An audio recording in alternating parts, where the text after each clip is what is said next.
Hi, Ate Bon. Hello. Hello, birthday girl. Hi! Hi. Hi, Ann. Mag-hi ka. Hi ka mo. Oh, ang gaganda ng friendship ko. May kagat pa. Ayan, oh. Ayan, may dila. Ate Claire, ano sa'yo? Ay, malaki. Ate Bon, ano sa'yo? Dumila sila. Ikaw, didila ka din? Tissue daw doon. Ay, tissue daw sa kanila. Ano na, ni mama? Magpadala ko ka pa mo, magkaanot ka. Kaya hindi ka sa ano. Kaparami ang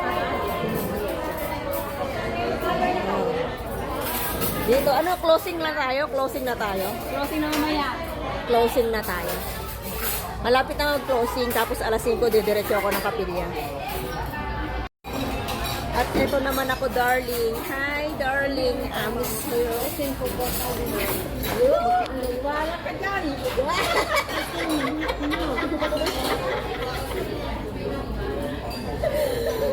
I miss you, mahal. Malandi. Wala. Kano ka mama? Ang lakas ng tama. Seryoso na yan, tapos na yung ano, mamaya iyak na yan.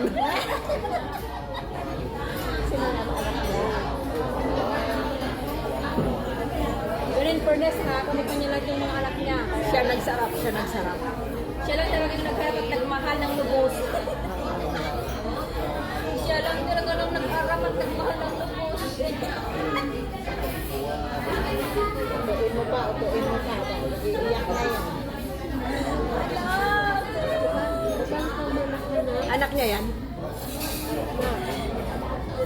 Wow, huwag mong ano, nagpapakananay eh. Seryoso. Parang Nagpapakananay ako naman. Parang kanina hindi siya nagsigaw-sigaw. No? Ayaw, ganyan lang siya hanggang pag-uwi natin. Oo.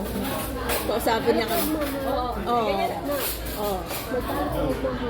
May record ka ba kayo dyan? Kung ano siyempre nagsasabihan? Hindi ko alam, hindi ko naman naiintindihan. Ilongga yan? Bisaya.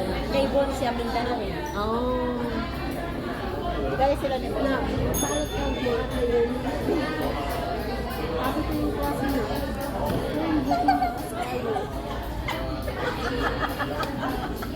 O, tama, pati pagngiti niya, napakasimple. Wala, behave. Oh, behave. Gano'n yan? Anak! Behave yan. Mamaya ka lang. Behave yan, behave.